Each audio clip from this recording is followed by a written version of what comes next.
We are here with Uro. Everyone knows Uro, but I guess I'll read it anyways. 3 minutes 6-6.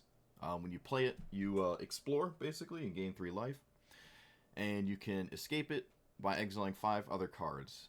So you can probably put this in the command zone like once after you cast it, so it goes to 5, and then cast it twice that way, and then from then on put it to the graveyard. You also could just put it to the graveyard the first time after you cast it once. It really just depends what the game is looking like at that point. I don't believe this is Tier 1. I played 3 games, and I didn't see any Tier 1 nonsense. It does not feel like Tier 1, right? I know, especially with Pock, I don't think we stand a chance if we bump into Pock, right? So I'm kind of hoping it isn't. But, yeah. I've never really seen it as a commander, maybe like 4 times. It's a very long time ago and very spread out since it's, showed up to the game. But it has gotten a lot of new toys, which is really cool. You don't have to do the crazy self-mill thing. I personally don't like milling myself with any kind of card. I'm just kind of stubborn that way. I like to...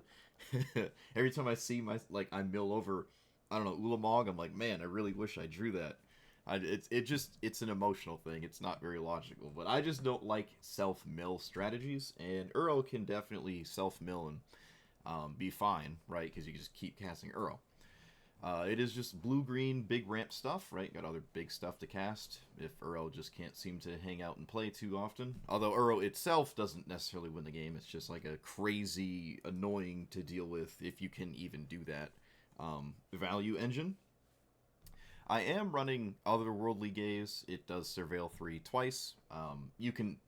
It doesn't count itself as a card to exile because it's got flashback, so if I didn't flash it back, then I obviously can't Surveil 3 later to use it to escape.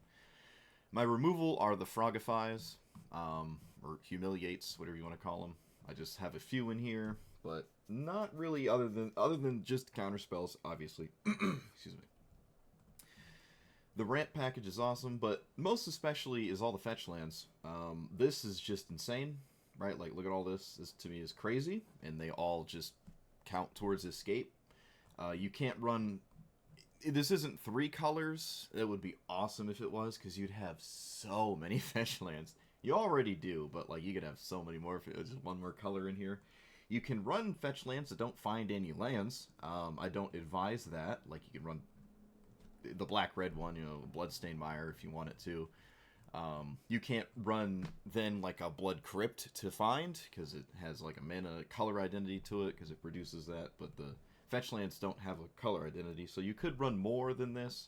Again, they wouldn't do anything at all, and it would be really weird to waste your land drop on simply an escape count there. It just seems kind of weird.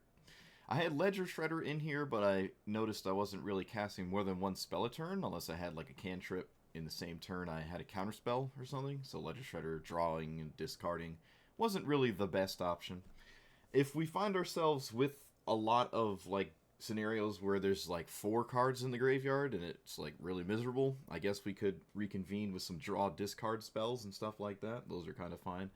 The self-mill ones, again, not as exciting. I think, the self-mill cards need to do something other than just mill you, right? You can't just mill yourself for 10. Your card it just feels weird to do that just to get Uro, later. It's just not the best thing in my opinion, so... We'll see how we do. We'll see how we do. I think it's a 4th example of it not being Tier 1. This hand is not exciting. It can Uro and then just sort of do nothing after. I can probably get him good with this, but I could probably do better, because, my hand is weird. Yeah. Alright, this is, insanely way more betterer, so that's cool. Artifact or creature. So they have 3 targets. The halfling will be missed, but it is not the end of the world, really. I wasn't really going to use it, and okay, my opponent probably made the right choice there, I think. I'm going to play this because I assume they have a removal spell, and I'd rather just have my tools available to me. So I can leave up Counterspell, or I can just let them have their commander. It's probably better to leave up Counterspell, but they know about it, so it's not even that good. Tasha isn't necessarily the scariest, yes. The scary spooky. It's not the spookiest thing. It mills me, right? On the -6, so I have, like, Uro for the rest of my life if they do that. Let's do that.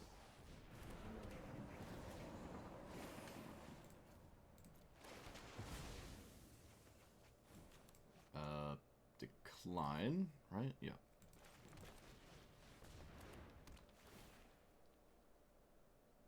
Let's get an island, I think.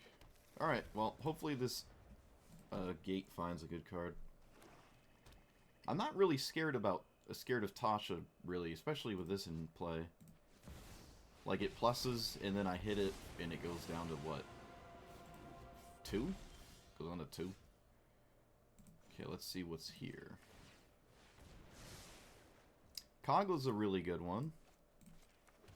Guess I'll just play this for the sake of it, in case my opponent somehow develops like 1,000 cards, and I'd rather not deal with them. So they have to do more than just plus Tasha to win this game. If I didn't bop it there, I guess that wouldn't be the case, but I did. We have an uncounterable threat as well without the halfling. That's really annoying. Okay, well, guess I shouldn't have played my Defense of the Heart. Silly me.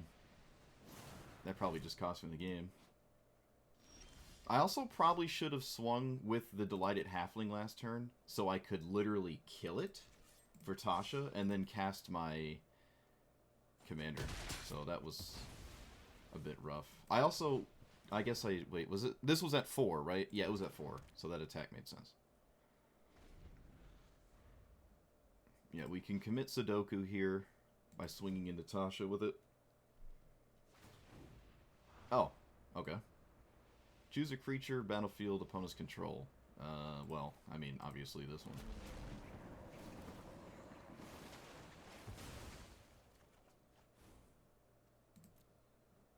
Now Tasha is dead. They also made it so none of my creatures can die, because they didn't plus it. We have a lot of good top decks, we have a lot of bad top decks.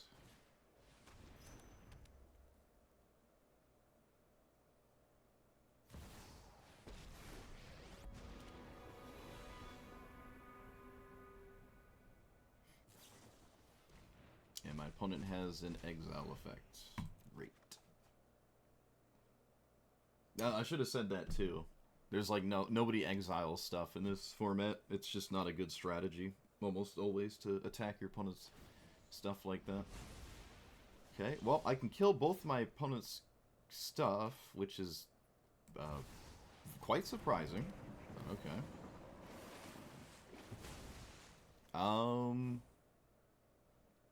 I'm gonna keep it in the... Yeah, we're gonna do this. I'm gonna keep it in the graveyard, because these are gonna leave my hand at some point rather quickly anyways.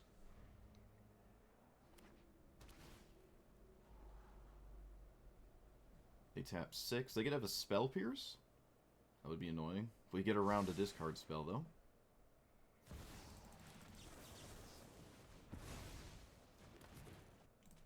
Alright. Nice. Couldn't still reanimate my Uro, but at this point I would never put it back to the command zone if I could help it, because it costs like 7, which is kind of crazy. This is faster, but it's kind of doing the same thing. Well, I don't know. We'll just run it. Mana Drain, well, it would have been good if I was on the play. It would have been really good if I was on the play. And now well, I just wasn't, so. Let's go get Hedge Maze, which is right here. And this is a pretty decent land to just play. Yeah, we're still in the land drop era of or portion of the game, so might as well keep it. It is also my second blue source outside of, well, anything, so.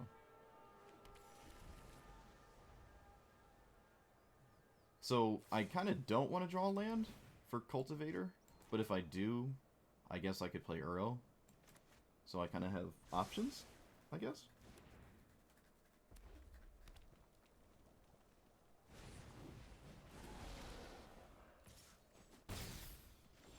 They could have wash away too. So we play the land. We could play this. Actually, we can do both. We can do here, this. Okay, I'll just take one. That's fine. And then cast this or brainstorm first. I like my entire hand. So maybe I don't brainstorm? That's not necessarily true, though. That's not true.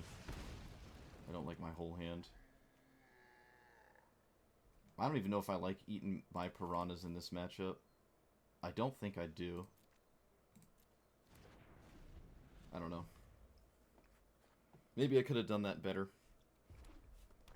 I really wanted to keep the land, though. Yeah, I don't know. The what I found makes me want to obviously not cast this, so I couldn't cast it anyways because obviously I put a land in my hand. There's an argument to even keeping this as well. I kind of like a lot of my options here. Suppose the first one to lead with is this one. They can't exactly counter it, so there's really no reason to counter it. Doesn't stay in play or anything. Okay, they mana drained it. I feel like that's fine, because I can mana drain whatever big thing they do back at me. So that's probably fine. It does mean I can't cast another spell, though, if I do that. Oh, so be it.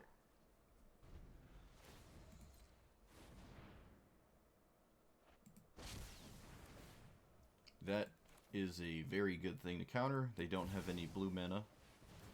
So that's really nice. That's actually huge. That's 7 mana. We just got 7 mana off a mana drain. I think this game is now just completely over. Wow. 7, 8, 9, 10, 11, 12, 13. So I can't do both of these, but who cares?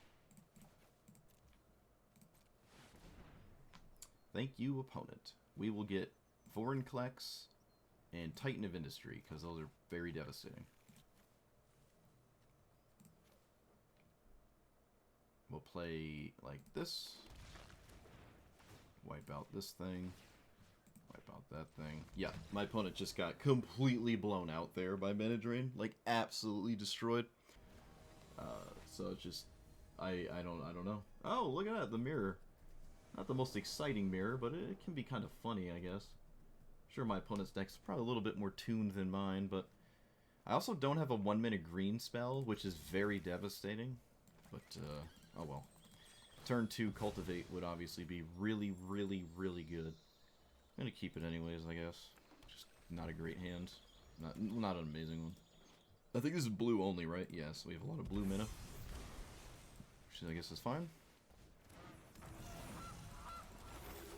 We could run Lotus Cobra and the stuff like that, because we do have a lot of stuff. Not really concerned with a counterspell, to be honest, in really any capacity. Guess I'll just run into one. I'm just not really concerned with it. Okay. They did not have one, or they just weren't willing to cast it. Kind of hope their turn is just casting Uro. Feels pretty innocent. Alright. This is probably better than Uro in this spot anyways. I can Uro and Cultivate next turn. Guess I'll Cultivate first.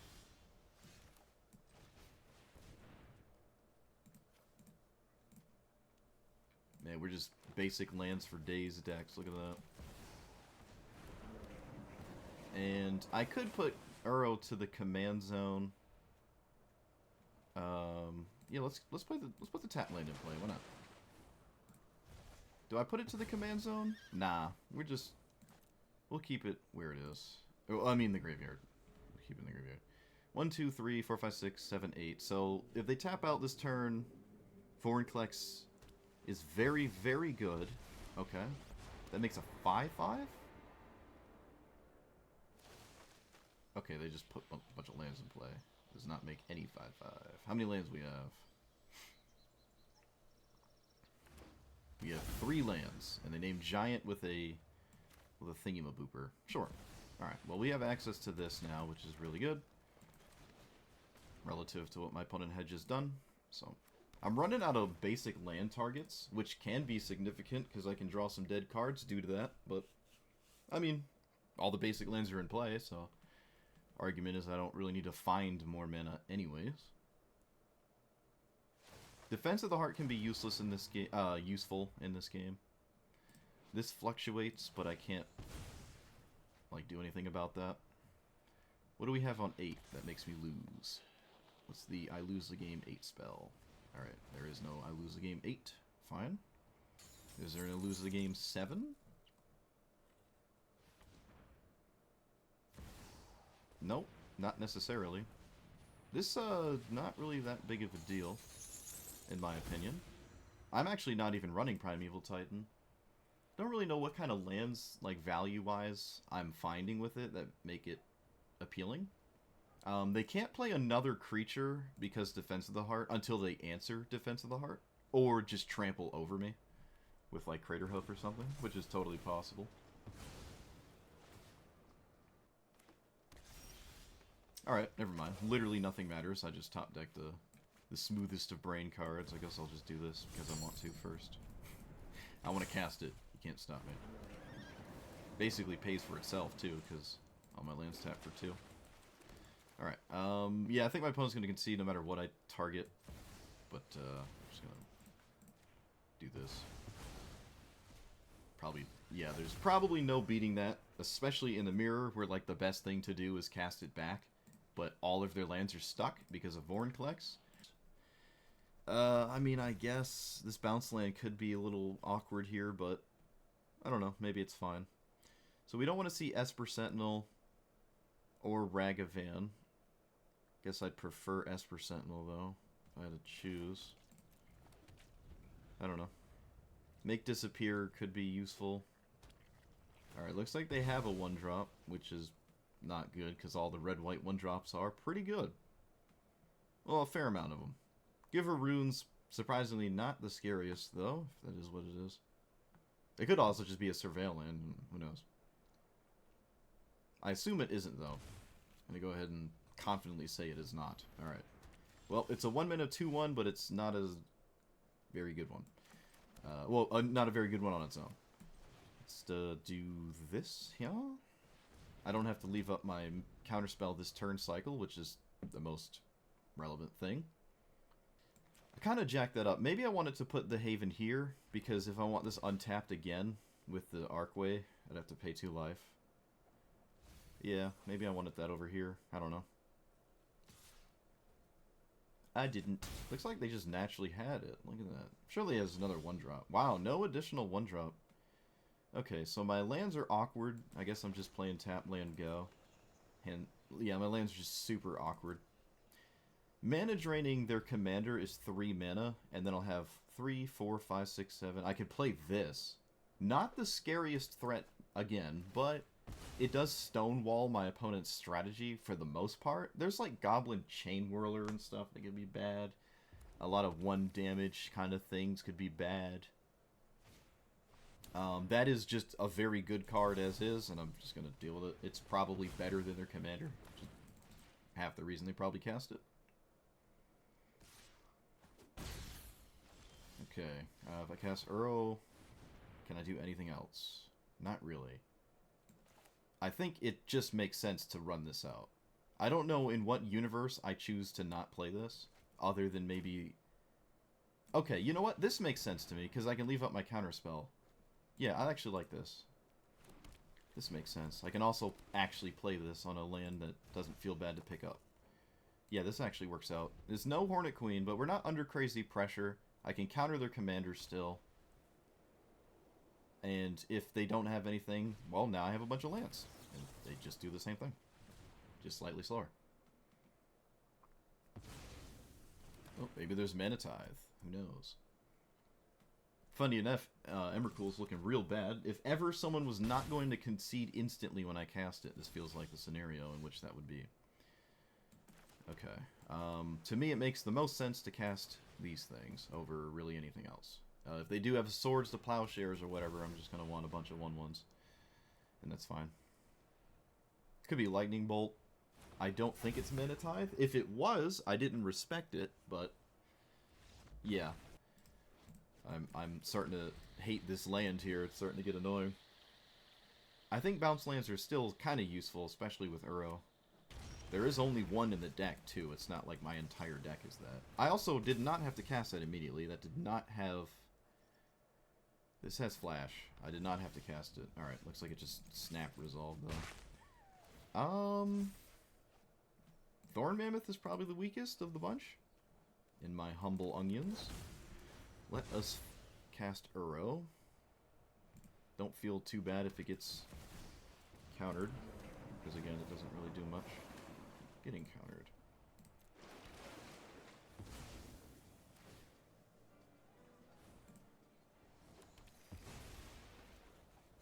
We'll leave it in the graveyard. If Malcolm survives, I can get to it pretty quickly. And if it dies, well, that's a card in my graveyard. Okay, this is 2 turns in a row where they didn't do anything. Okay, hard to ask for more than that. Well, the stars align. I can cast Uro. Cyclonic Rift not looking too good, honestly. Like, at all. Brainstorm. Not sure what I'm looking for. I guess I could tuck both of these. Or maybe just one of them. I could do this, and then surveil this away. That's probably fine. Sure, yeah, I don't hate that. So they cast Golos next turn, and then hopefully I have a way to shut it down with this until they cast their first of many sweepers. Okay, no Golos. Is it just a board wipe? No, it's Atraxa. This is the Proliferate Atraxa as well. That's very strange. 1, 2, 3, 4, 5. I could cast Golos, but then they'll just have this. But swinging with Malcolm right now does not even feel like something that makes sense. So I'm just going to do this, I guess. Kind of sucks to do this before a sweeper, but, I mean, they haven't shown me one yet. Okay, I'm going to play this. Pick up my... See, this is the power of bounce lands here. I don't know if I want to Frogify this. I really just don't feel like I'm very concerned with Atraxa, like, relative to what Golos can do to you. You know what I mean? Like, it's not... Stealing 4 life a turn is... It's alright. But it, like, they don't have any Planeswalker that I'm scared of in play or anything like that. Okay, that I will deal with. Or to the best of my abilities. Okay, so given the situation, 1, 2, 3, 4, 5, 6, 7... I could just cast this. And that kind of messes up my opponent's mana quite a bit. I think I'm going to go to combat first, though. There's a pretty good argument to my opponent blocking right now. Nope, don't even think about it for a second. So if I pay this way...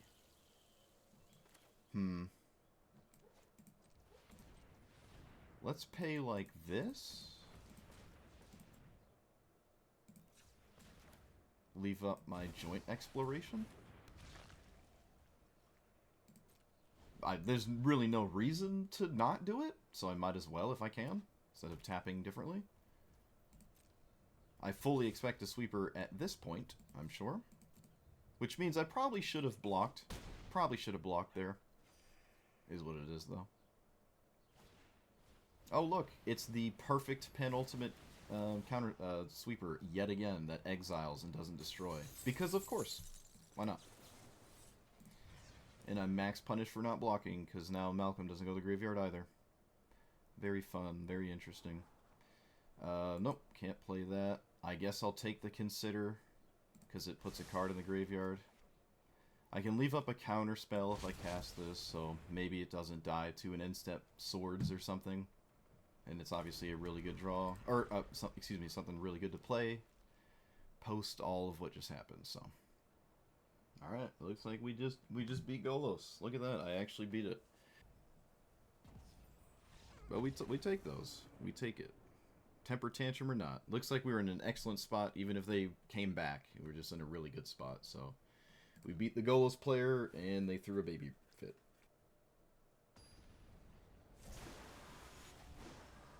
Okay, it's Golos again. Double green source into no blue for counterspell.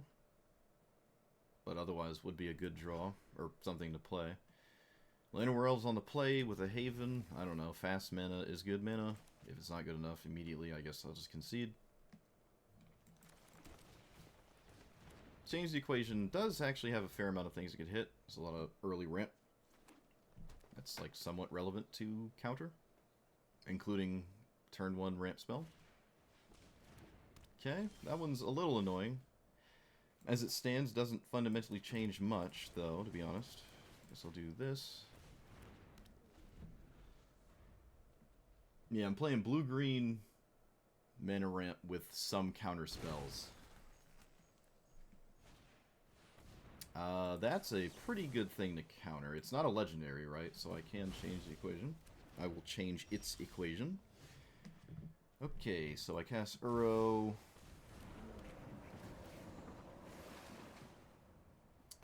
Play that.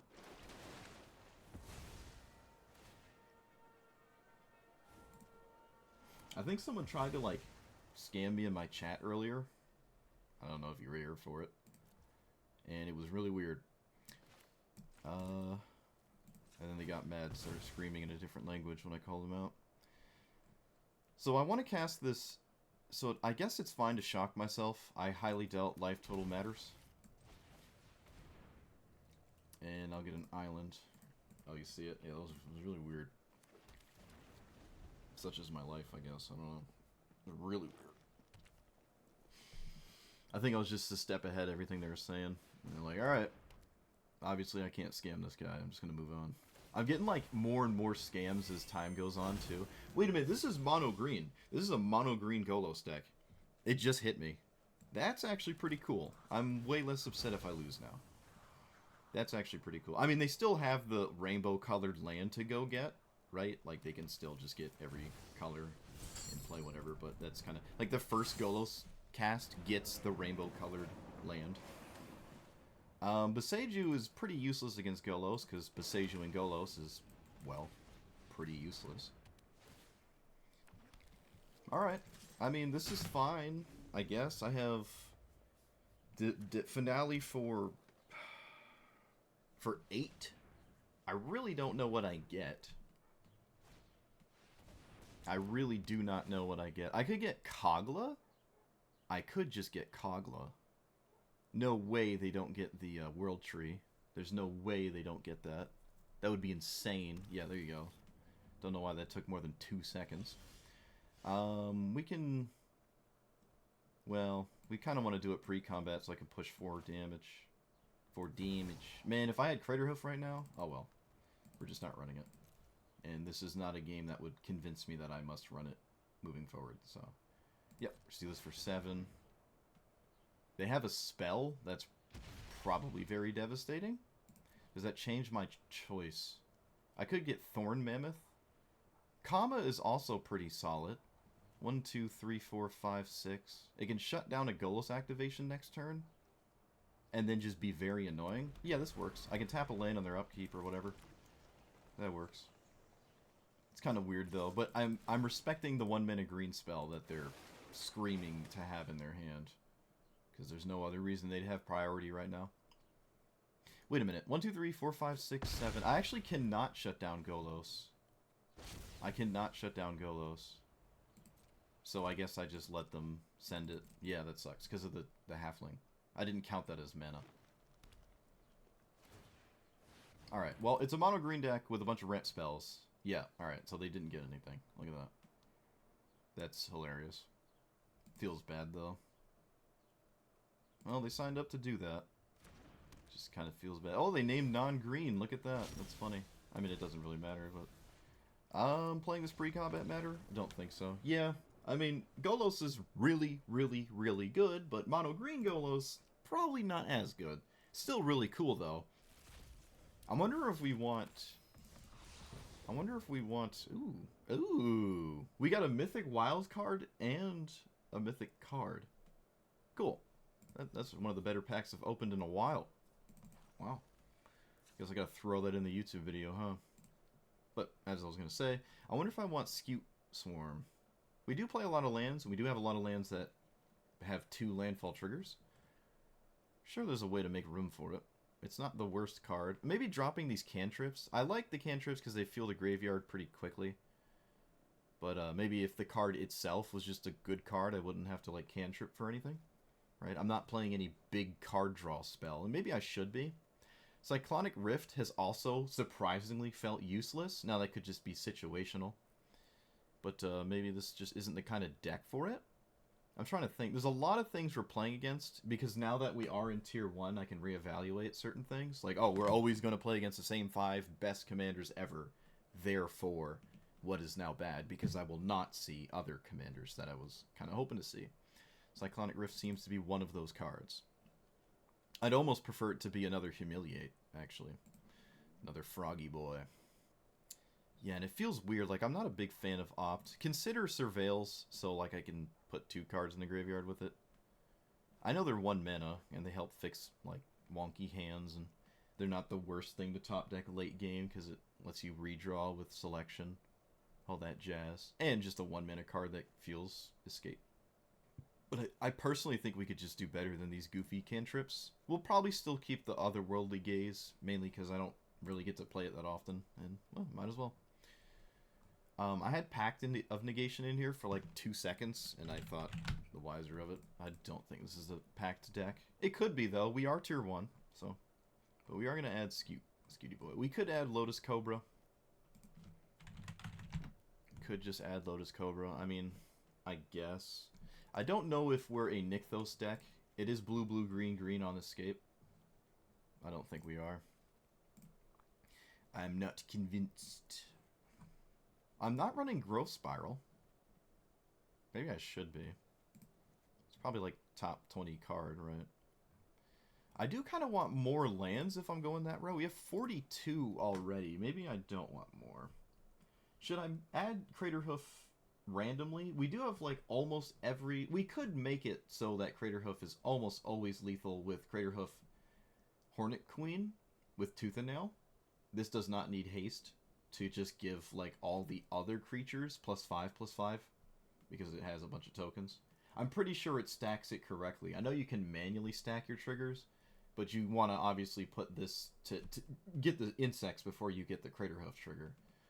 I don't know if the auto stacker does it right, but if it doesn't, then obviously you'd have to finagle it in there. We did also add Scute Swarm, which is another auto win with Craterhoof.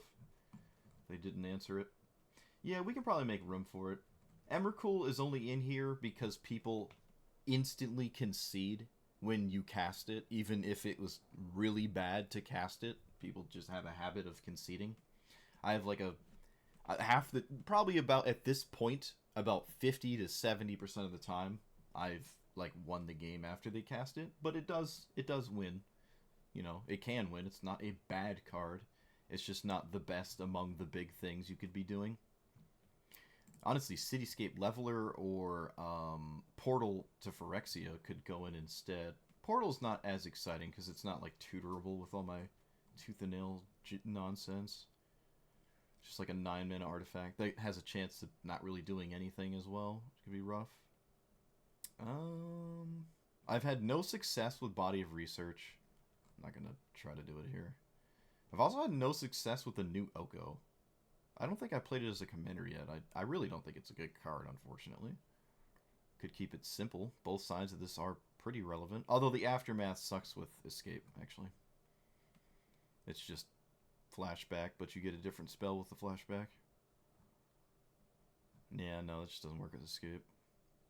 I wish Nissa surveilled. Oh well. I'd love it. We could run Palantir, because it does mill. And maybe the earlier we cast Palantir, the more likely our opponent is to allow us to draw, because they're scared of us, you know, milling.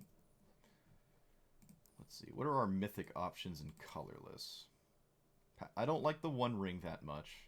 I actually, you know what, to be honest, don't really like Wormcoil Engine. I feel like it's too honest. It doesn't really do anything right when you cast it. It just kind of sits there and stares at him.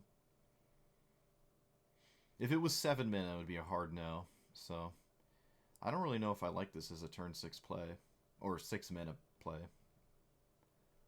It's probably pretty bad as a turn 6 play, but I expect to have some ramp mana at that point. If this was just turn 6, it's obviously terrible. Hmm. Between Cityscape and Portal, I think Portal is a more unique effect. We already have Ulamog. Cityscape is not as unique due to that. Yeah. But we could just swap out Wormcoil and Cityscape Leveler. Could just do that. I don't know. I really don't like Primeval Titan. Maybe it is just better than Wormcoil just for the sake of all the other expensive things that I could potentially have, right? Like, if it was between the two cards, I think I like Primeval Titan more. But it doesn't have to be between those two cards. I could run Hour of Promise, which is like a 5-mana Primeval Titan.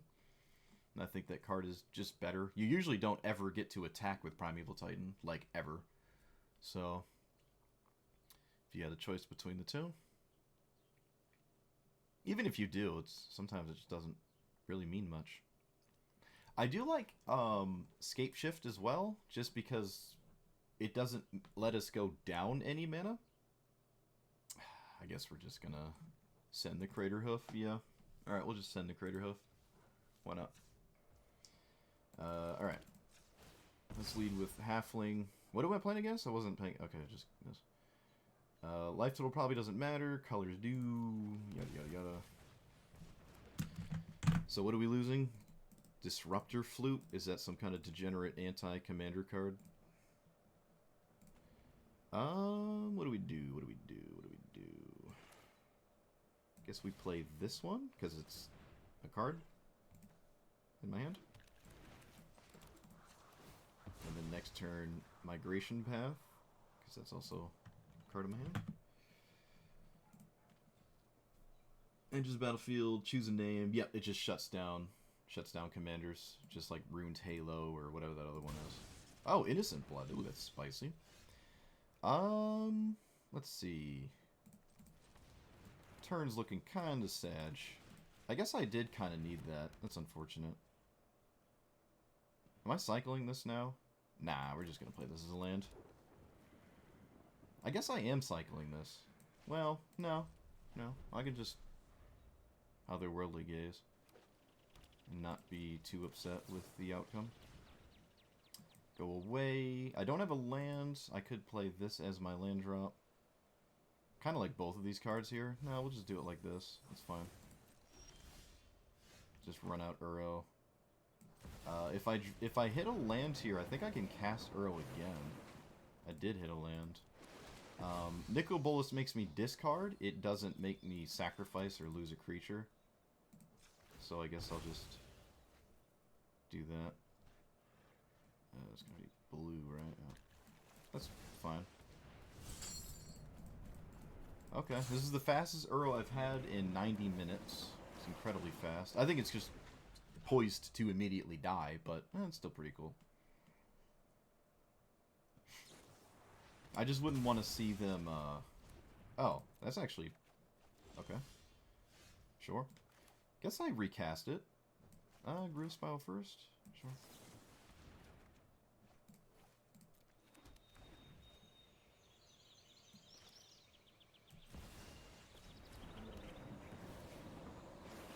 Guess it didn't matter what order I did that in. Decline. Alright, I mean, I'm kind of fine. Oh no, Fable. Well, wait, no, it's fine. I can just blow it up.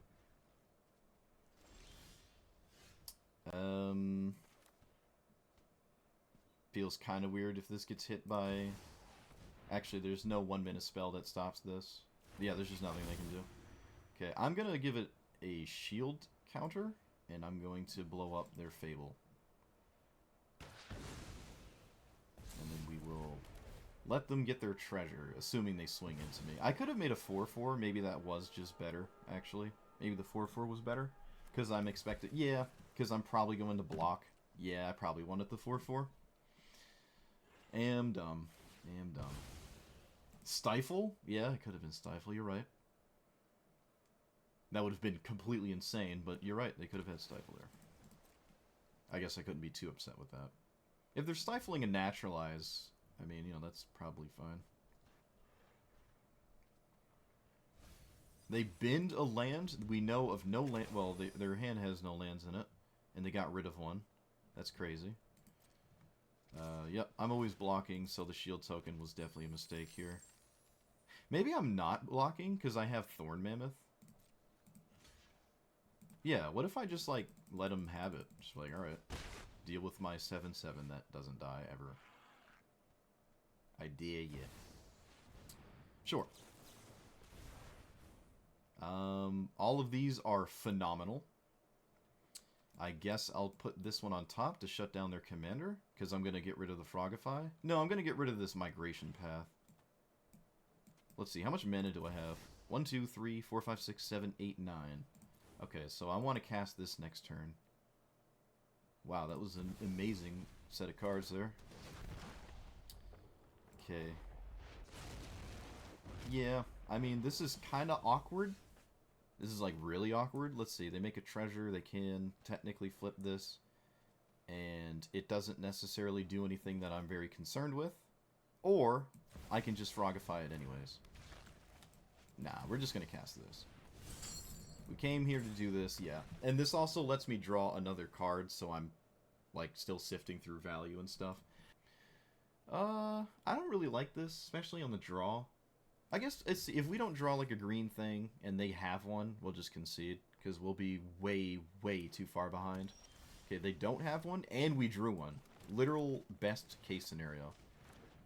We went from, like, uh-oh, this isn't good, to now I'm just winning quite a bit.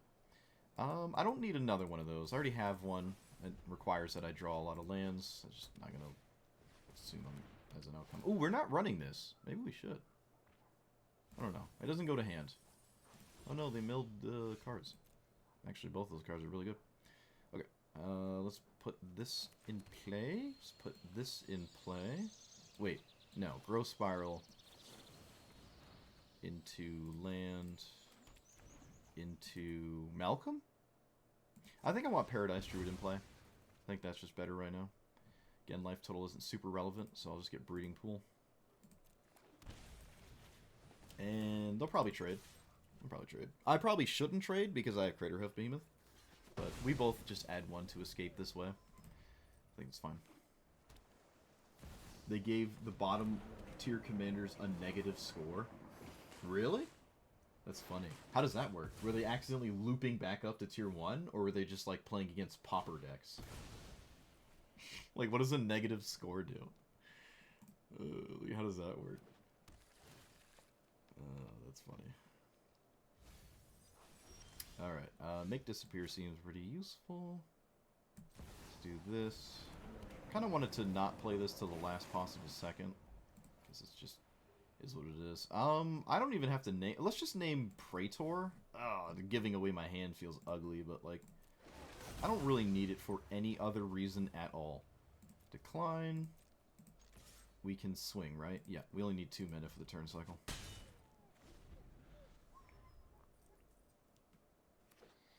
Hopefully they just play Uro and do, like, nothing else. They cannot play it twice. I have 6 mana, which is not very exciting. Wish I had more.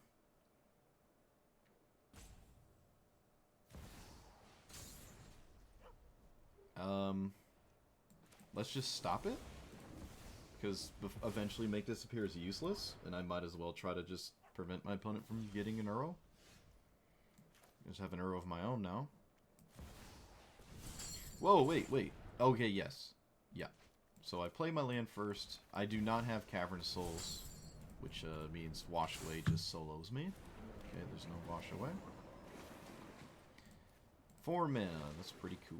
It means I can't swing, which is probably completely fine. Yeah, we're just kind of super far ahead, but like I said, they didn't have one on 1, like a green 1. We drew a green 1, which just catapulted our chances of winning through the stratosphere. And then from there, we were just, you know, tempo, counterspell. What if there's a hidden format where you play, like, an uncommon commander and your deck is commons only? What if there was, like, a hidden bottom tier commander, like, format down there where everyone's just, like, staring at each other, doing nothing? That'd be funny. We should try that. Let's try just making a deck, see what happens. Like, the commander I have never seen, ever. And we're playing, like, I don't know. I think it'd be fine. Playing all commons and just see what we're pitted against. I'm sorry, was that an Elder spell? What? I don't think there's a lot of tier 1 strategies that run a ton of commanders. That's a really weird one. Really weird.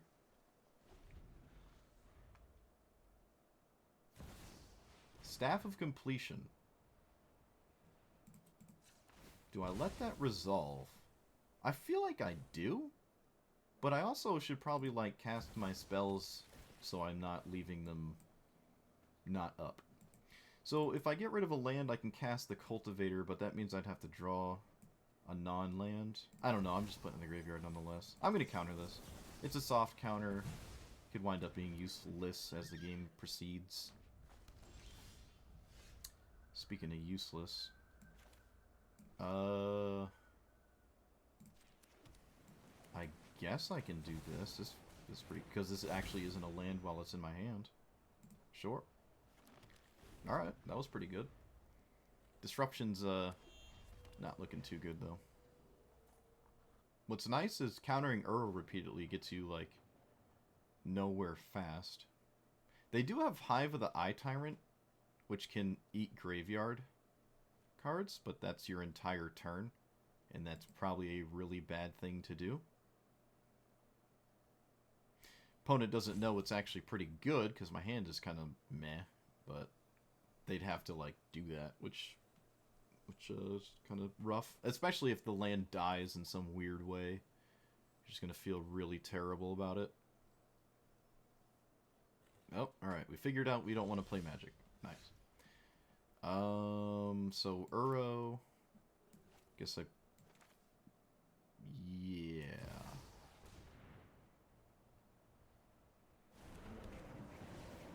Everyone's doing a Paradox engine only, worth 9 points.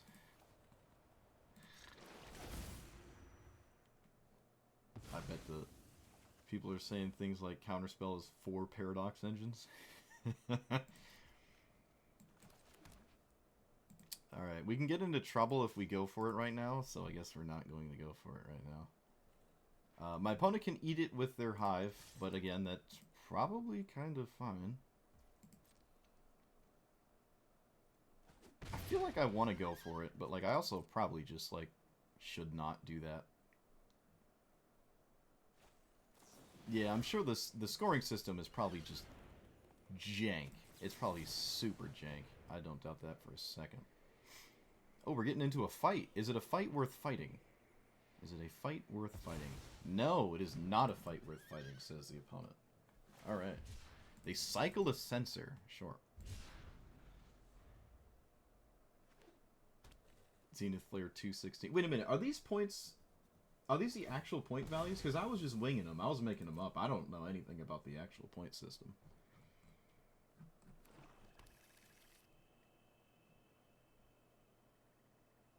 That's crazy. Those are the actual point systems. Okay, so what was the break point of the highest... What was the highest, bracket? Did we figure out the brackets? I gotta go look it up. I want to see how right I was about everything when I was complaining about it for the 12th time. I tend to complain about it a lot. Okay, I don't even really care if Tasha resolves. Okay, it just doesn't. Cool. Now they're in a position where they're forced to counter Uro. Position we like to be in, I guess. Because we don't really feel bad about that ever happening. We don't know in general, but it was like 2.53k Selkie Dex. Okay. Okay. Wow, that's neat. So there was a point system. Well, it obviously had to be a point system. What else could it have been? Alright, hopefully this resolves. I mean, they have to have a 1-mana counterspell or something of the sort to stop it. Could be kind of hard to do that with this disruption sitting here. Oh, yeah, get Schmieded.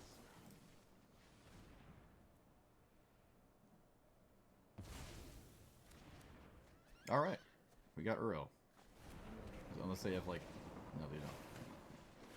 Sensor, probably useless. Look for a land. Oh, that's also kind of useless. All right, so now the removal part of the game. I need sweeper or something. The top commanders are 1,800 points. Okay.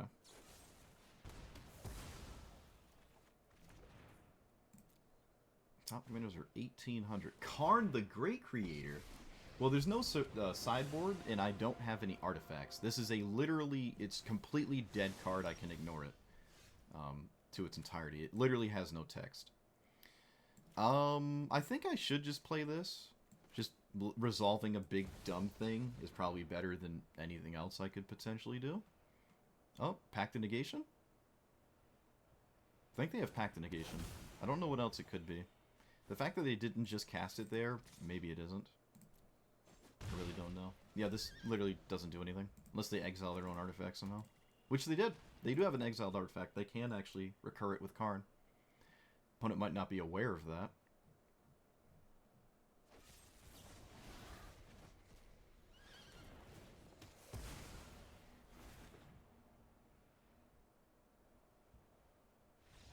Oh, yep. Well, I mean, we just completely hosed them. Just totally hosed them. Oh, you can put your deck there, and it'll tell you how many points it's worth. Oh wow, that's hilarious. I guess we can see how much points our deck is worth. All right, what happened? I wasn't looking. Dark Ritual Necropotence on 1. All right, well, must be nice. Am I playing? I think I'm just playing like this here, and then playing this, getting island, swinging for 1. Necropotence on 1 is beatable. It's beatable. It's like terrible to see, and one of the strongest things you can do in the entire game, but I don't instantly lose. Elf Ball Commander 320, yeah. Well, yeah, it's going to be like bias, and it's also going to have inaccuracies, because whoever's assessing this doesn't play the game as much as people who play the game, so it's not going to be 100% on point. It's kind of unfortunate, but that's just kind of is what it is. It's not a big deal, really. No one's perfect. It's just when it's like glaringly disgusting, right? Because yeah, it's all just. You would assume it's all result based, right? You would kind of hope that's what's going on there. This might be a game where I leave it in the graveyard the first time. I will cast this instead of casting Otherworldly Gaze. Could do that on my upkeep. A lot of token strategies are just not great, in my opinion. They just kind of struggle. So it doesn't really surprise me to see them in dumpster tier. Okay, I don't know why the first sliver's down here. That's just not true. The first sliver is an extremely good deck. It's almost the same as Golos, not quite. It's definitely not as good as Gristlebrand. I've never seen Gristlebrand in the command zone. That's unusual. How is the first sliver so low? Kogla's good against, maybe, I don't know. No, do we want Kogla? Can I cast it? I can cast Kogla right now. It is a must-answer threat. It does kill their thing and then, like, proceed to kill other things. And yeah, alright. I'm sold.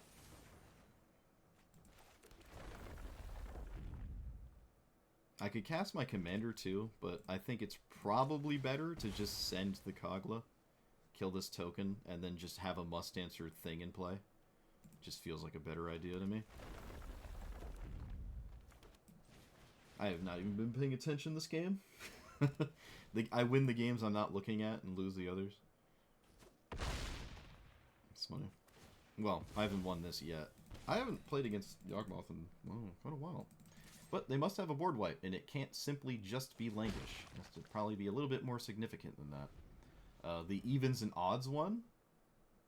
Emoti is 360? Yeah, something's not right. Something's not right. I know that out.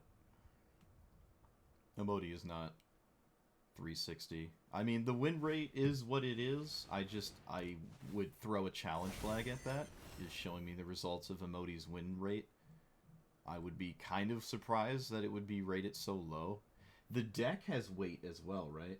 Pock being 720 does kind of make sense. I think Pock being 720 is a little... I don't actually think Pock should be tier 1. So I can get behind that one. As crazy as that might sound. think that's reasonable.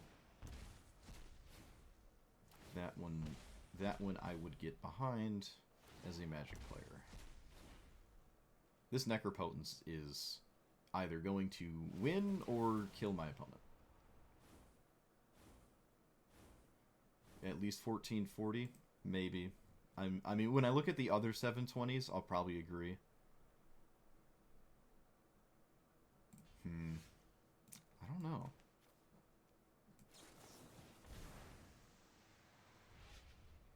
Craterhoof. That will just straight kill my opponent once I get to it.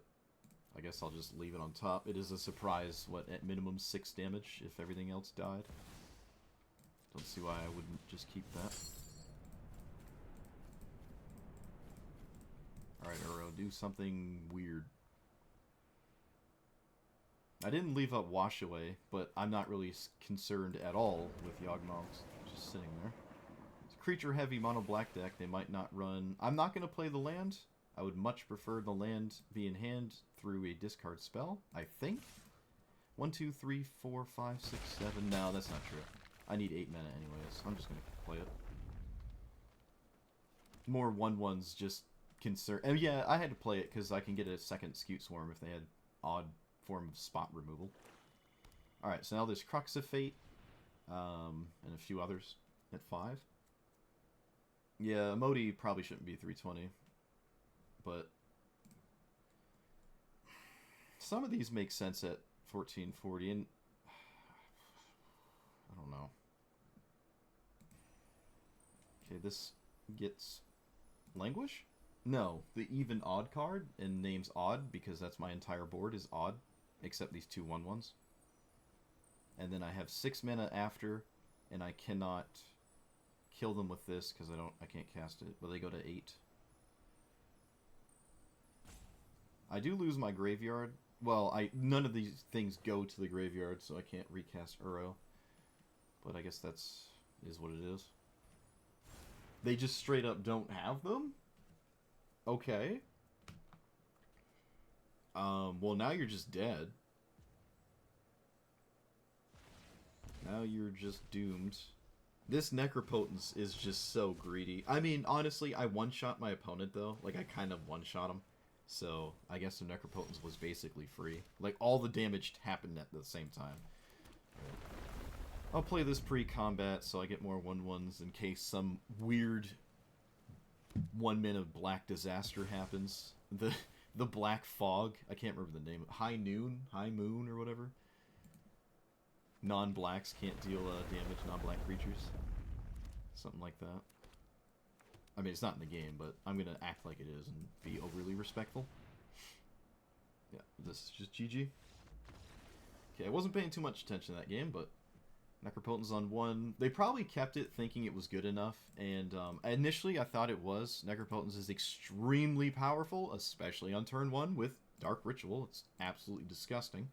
But if it was like Liliana that could kill my mana dorks, I probably would have had a harder time of it. Okay, so Uro is pretty cool. I've just learned about at least what is, I guess, the old or soon-to-be updated and changed bucket list of where certain commanders are. This is a whole thing in and of itself I could talk about for hours. I'm not going to do that.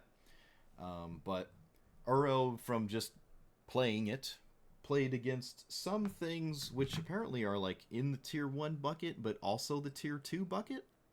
So that was interesting. This is the whole range right here.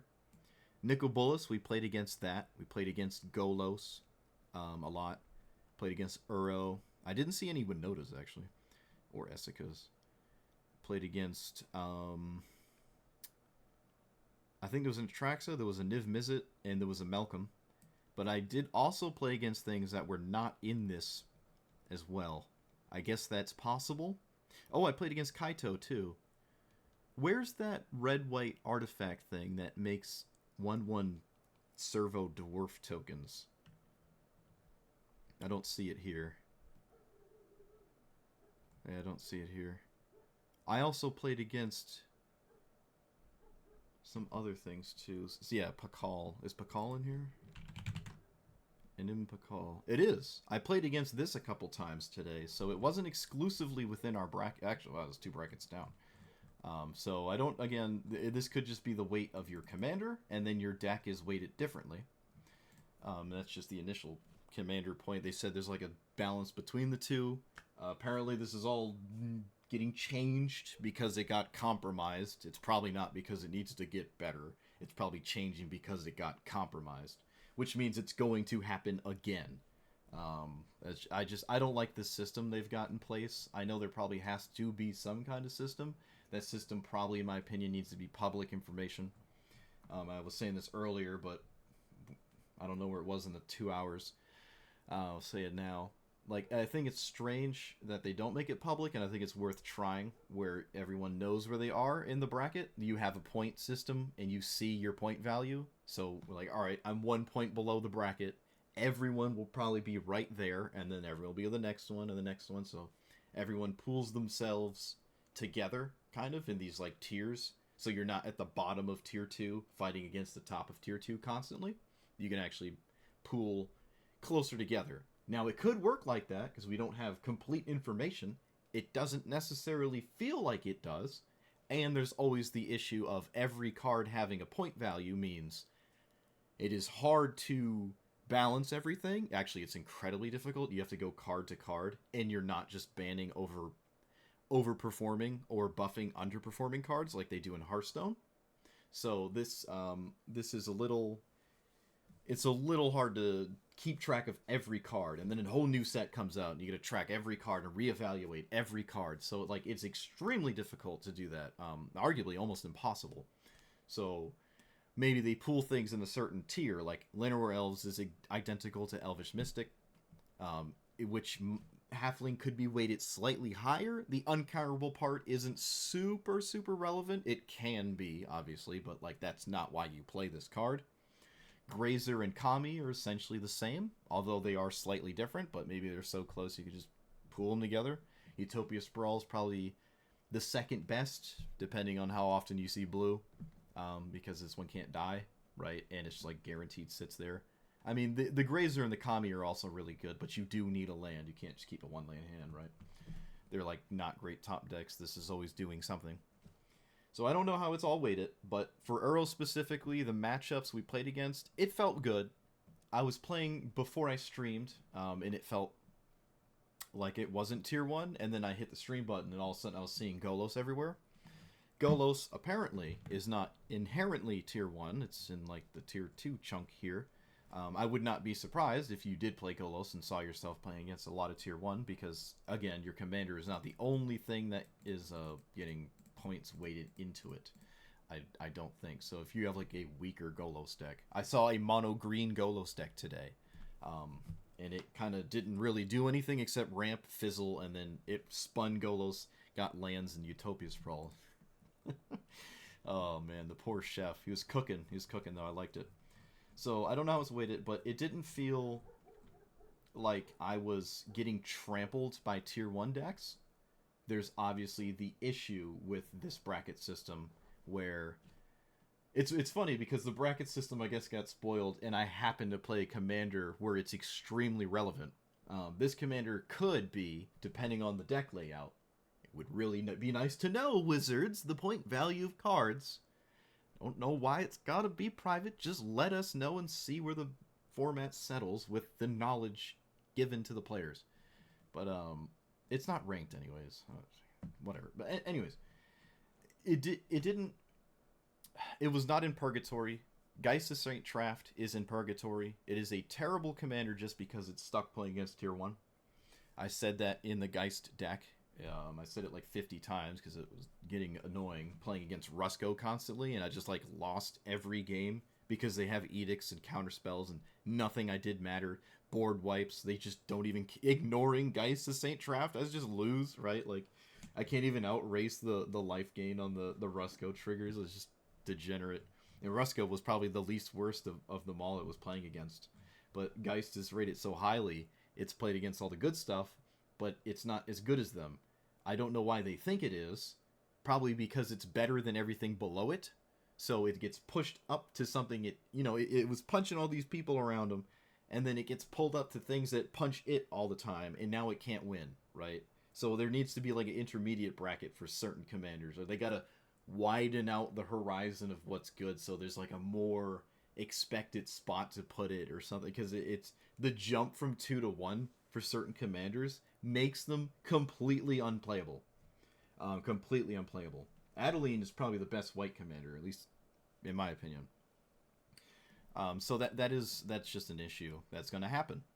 This did not necessarily have that issue. It will play against stronger decks, and honestly, that does mean you are stronger. It's not like, oh man, all these tier 1 things, So, well, you can also be up there with them and be strong, and that's fine.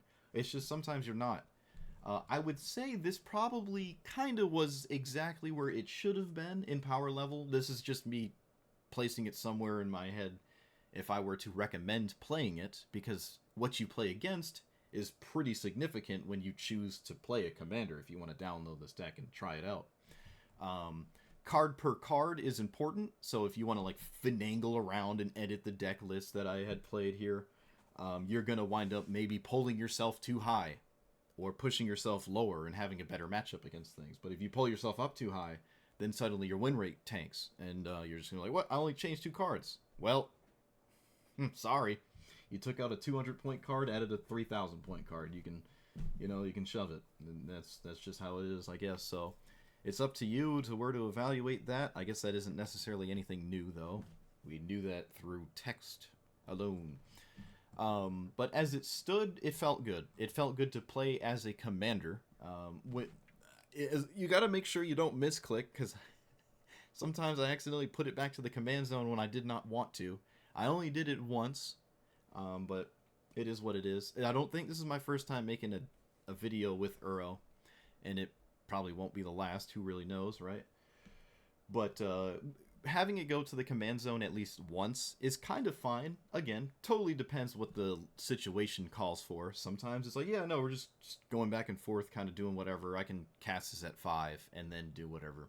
But, you always want to keep in mind, if it dies again, if it gets exiled or whatever, it will then cost 7 before you get to cast it for 4 for escape. And that could be problematic for you. So you got to be careful with just doing it even one time, because then the tax could be relevant later. If you expect Uro to repeatedly show up in a game, that's just not the best thing to do. I will say all the fetch lands and stuff did allow me to play a not super mill heavy version and still feel like I was able to cast it plenty, right? All these fetch lands and stuff. If that were not the case, it would be closer to when I played it the first time, if I can kind of remember, where I didn't really mill myself, and Uro kind of struggled to come in more than like once, or escape more than once, and that didn't really feel too good. There's a new Stifle card coming out in the new set. You can stifle this trigger. You can Tails End the trigger if you wanted to at 5 mana. It's kind of weird to do that, but you could, right? You can stop your own Uro trigger if you wanted to, but I cut my hair. Day late and $1 short, but yeah, I did. Or I'm just my brother, and he's, the original one is nowhere to be found. You get to play all the cool Keenan things without all like the mana rocks and stuff. You don't have to go super heavy. Your ramp probably wants to go to the graveyard, just for Uro, so you don't really want to play mana rocks. Makes sense to me, right? Vorinclex was surprisingly good. I do like it. Every time I had cast it, it just happened to have been a turn cycle where it didn't get killed immediately, and it just hosed their lands, because they had to go into their turn and then start spending mana. Instead of a counterspell or removal spell or something to kill it on my end step. So it felt pretty useful with that in mind. Usually, I don't know. Like, you obviously it's completely dead against a Malcolm opponent. Anything that costs more than 6 really is anyways, but certain things it's just really rough to expect it to do anything. Vaultborn Tyrant is a cool card. I like it. It's goofy, kinda. It's like maybe slightly too honest. I know it comes back and does it again, so it's like, it's kind of hard to deal with. It's pretty sticky. Card advantage is always nice, so it's alright. It's alright. It could definitely be something else, though. But as a whole, I really did like my top end. I really did. The MDFC lands are pretty cool with Forceful Cultivator. If they're like the last land in your hand, I noticed like this just costs 2. This card is just really good. It's just Rampant Growth with a 2/3 usually. And almost every time you play it, it's a Rampant Growth with 2/3. Especially with Uro, like getting additional lands out of your hand, so this could just cast for 2 far more consistently. Search for Escanta felt good as something to never flip and just surveil 1 every turn. Was just kind of fueling my Uro. There's obviously maybe more bursty ways to do that, but I just, again, didn't really want to go in that direction. The Frogifies and stuff are pretty useful just because what you're expecting to play against. Maybe you even want more. I think there's like 3 more you can run, and then there's a green one that makes it a 3/3 and it draws. You could definitely run like all of those because, again, if you refer to the list of expected outcome, expected match results, there's a lot of them where turning off your opponent's commander is extremely useful, where that is not always the case. But if you can expect a range of opponents, then you can kind of finagle your deck in a way where you're just better against that specific bracket. So it's weird, you know, you make your deck a certain power level, and then you bump into certain things, and then you start to adjust your deck for that power level you've entered, and suddenly now that you've done that, you've either gone higher again, or you went back down, and now those cards you just added don't do anything because you're now lower because you put like quote unquote weaker decks or weaker lower rated point values, so you could jank yourself, right? So it's a clown show. It's a clown circus fiesta of trying to scale your deck, and all of your data is going to be anecdotal if you're not looking in like thousands of games and seeing what's what. I really think they should try to make it public and see what the player base does with a public point list and a point-based rating system for that, you know. So when you queue, you're queuing against a 1280 decks. I'm queuing 1150 decks, and there's like a little bracket range where you're against 1150s or something like that, right? And that would be fine. I think that's totally doable, and there would be like a bajillion brackets, but that's fine. There's no need to have, you know, it would all just fit where it fits. It would just fall into place naturally, in my head at least.